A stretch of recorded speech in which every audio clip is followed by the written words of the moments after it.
From Triple E Media, I'm still Rahmat Muhammad, and this is still the backstory, but it's a mini episode.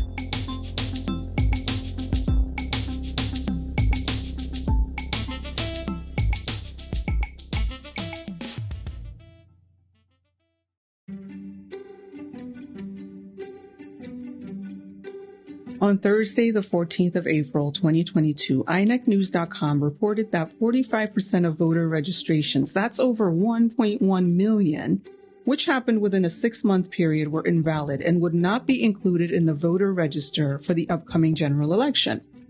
Now, at that point, back in April, no one paid attention. And then 2 weeks ago, on Monday, the 12th of September, INEC made the same announcement through Twitter, and Twitter went crazy. Everyone's conspiracy theory antenna went up, and INEC has been on the defensive ever since. What this tells us is that, first of all, no one pays attention to INECnews.com, and second of all, INEC needs to do a better job at explaining how 45% of registrations could be invalidated. Now, to be fair, INEC, they have at different times released documents to explain why some registrations are invalid, but those documents, they tend to be a bit technical and they're outdated, so Nigerians could be forgiven for not remembering what INEC said 8 years ago and for not fully keeping track of APHIS and ABIS and BVAS and the rest of INEC's alphabet soup. In this episode, we will try to break down for you how it's possible to have invalid registrations and why the 45% number is actually consistent with what INEC has reported in the past year. If you are a conspiracy theorist, I am sorry to tell you, but you will be disappointed. To start the story of how we got to 45% invalid registrations, we first have to take you back to 1969 and over to Houston, Texas.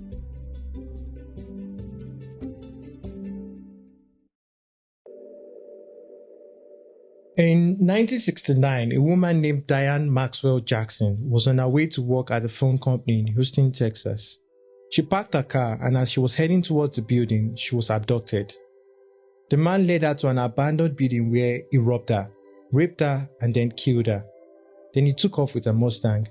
Soon after, the police were able to find the Mustang and they collected fingerprints from the car. But they were not able to find a match, so there was no arrest and the case went cold.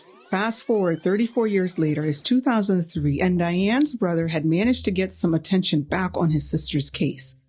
On Wednesday, July 23, 2003, Jill Kincaid, a fingerprint technician at the Texas Department of Public Safety, got access to the fingerprints that were taken from the Mustang 34 years earlier. So she took those fingerprints and she scanned them into the FBI's Integrated Automated Fingerprint Identification System, IAFIS. Then she waited. 1 hour, 2 hours, 3 hours, 4. Nearly 5 hours went by before she got a match. Actually, she got 20 potential matches. In those 5 hours, the AFIS system was scanning through millions of fingerprint records to find prints that were similar to the ones taken from the Mustang. Kincaid reviewed the 20 potential matches by eye and concluded that one particular set of prints matched the prints taken from the Mustang nearly 34 years earlier. Those prints belonged to a guy named James Ray Davis. The guy was caught, charged with the 1969 rape and murder of Diane Maxwell Jackson. He confessed and he was found guilty and sentenced to life in prison. It took 34 years, but the justice system worked because of AFIS, the fingerprint matching technology used by the FBI. Fast forward again 5 years to 2007, and AFIS was brought to Nigeria. At first, it was used by NIMC, our National Identity Management Commission, in order to build the National Identity Database. Then in 2011, INEC used it to register voters. The idea of using fingerprints in voter registration is a good one. Fingerprints are unique to each person, and no two fingerprints are exactly the same. Even identical twins will have different fingerprints. So if you have a person's fingerprints in the voter register and the same person tries to register again, then the system should flag that second registration attempt as a duplicate. Yes, the system should flag that second attempt as a duplicate. if you are willing to wait 5 hours for the system to finish checking. Remember that when Kincaid ran those fingerprints from the Mustang into the FBI's IFA system, she had to wait nearly 5 hours for the matches. That's because it takes an average computer about 0.25 milliseconds to compare each fingerprint. So, if you have a database of 70 million fingerprints, then it will take about 4.86 hours, nearly 5 hours, just to match one fingerprint. Who has that kind of time? Imagine how long it would take if INEC tried to validate every person's fingerprint at the time of registration. Actually, let's not imagine. Let's do the math. Assuming a database of 70 million fingerprints, it would take an average computer 5 hours to check one fingerprint. So say you go to do your registration. You arrive at 8 a.m., so if you're lucky, they'll attend to you by 11. They do your registration, they capture your biometrics, and they hit the confirm button. 5 hours later, that's 4 p.m., the system spits out the results. And that's if you're lucky and the network didn't disconnect along the way. Or NEPA did not take the light and you had to start all over again. So, assuming that your fingerprint has to be validated at the time of registration, each INEC registration center could only complete one registration per day on one computer. But let's say that there are 4 computers, then maybe they can complete 4 per day. There were 775 continuous voter registration sites across the country for the 2023 general elections.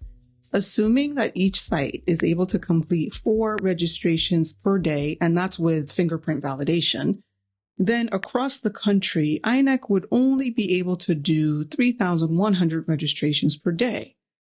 Now, assume that they work 5 days a week, no holidays, then INEC could only do 806,000 registrations per year. And if they do this for 4 years, then by the time the next election comes around, we would only have about 3.2 million newly registered voters. Recall that as of August 1st, INEC reported that they had 12,298,944 new registrations. If they had to do a validation on each one at the time of registration, it would have taken INEC over 15 years to complete those registrations. So clearly, a lot of people would not be able to vote if we insist that INEC must validate each fingerprint registration at the time of registration. Instead, what INEC does is they just allow as many people as possible to register. They collect the information into their systems, and then they validate it later using supercomputers and other techniques to speed up the validation process. And it's through this process of validation that they can discover invalid records. But still, you're wondering, how is it possible for 45% of the registrations to be invalid? Isn't that a big number? To answer that question, we want to remind you of what happened in the not-too-distant past. 34% of registrations were invalidated for the FCT Area Council election that took place in February of this year. 36% of the registration for the Ekiti governorship election and 26% for Osun were invalidated. So, 45% is actually within INEC's normal rate of invalidation. And as INEC said in their April news release, some states actually had up to 60% invalid registrations. Okay, so what is an invalid registration and how does it even happen? If your registration is incomplete, then it's invalid. So let's say that you went onto the continuous voter registration portal and you started your registration. Then you ran out of data and you couldn't finish. When you finally buy more data, you decide to watch the Rings of Power, which you totally regret later, and you forgot all about going back to finish your registration. That registration would be considered an invalid registration because it's incomplete. Or say you finished the online registration, but then you didn't realize that you had to go to a live center in order to do your biometrics. Then that registration is incomplete and invalid. INEC has not released the number of invalidated registrations that fit under the incomplete category. Another reason that the registration could be invalidated is if it already exists in INEC's register. Multiple registrations are considered invalid. This is where the AFI system is critical. Fingerprints are unique, so if you do another registration and the fingerprints on the new registration match an already existing registration, then your new registration will be invalidated. So why would someone go and do a new registration in the first place? Well, there is fake news going around that PVCs can expire. Fake news. PVCs do not expire because your fingerprints do not expire, unless you're dead, of course. But people who are made to believe that their PVCs have expired will go and do a second registration. When they do this, the system will identify their new registration as a multiple registration and invalidate it. The other reason for multiple registration is that people lose things. And in a span of 4 years, it's easy to lose or misplace a PVC. When a PVC is lost, the procedure is that you obtain an affidavit and police reports and take it to INEC before they issue you a new card. Now, if you are like me, you weigh the options. Should I go through the trouble and cost of an affidavit or police report? Or should I just go and register for a new card? Most people would just go and register for a new card. But that's a problem because that new registration is now considered invalid. INEC has not released the number of invalidated registration that fit under the multiple registration category. So we're not sure how prevalent this issue is. Apart from incomplete registrations and multiple registrations, there are registrations that fail to meet INEC's business rules. INEC has not made these business rules available to the public, but we can take a good guess about what some of them might be. For example, one business rule might be that only those that are 18 years and older could have valid registrations.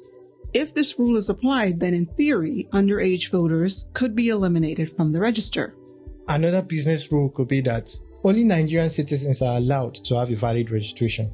We are not sure how INEC checks if someone is a Nigerian citizen because NIN is not required to register for a PVC.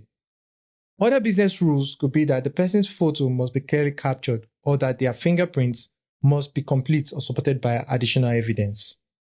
So now the question is, for the 45% or the over 1.1 million registrations that have been invalidated by INEC so far, which of these categories do they fit under?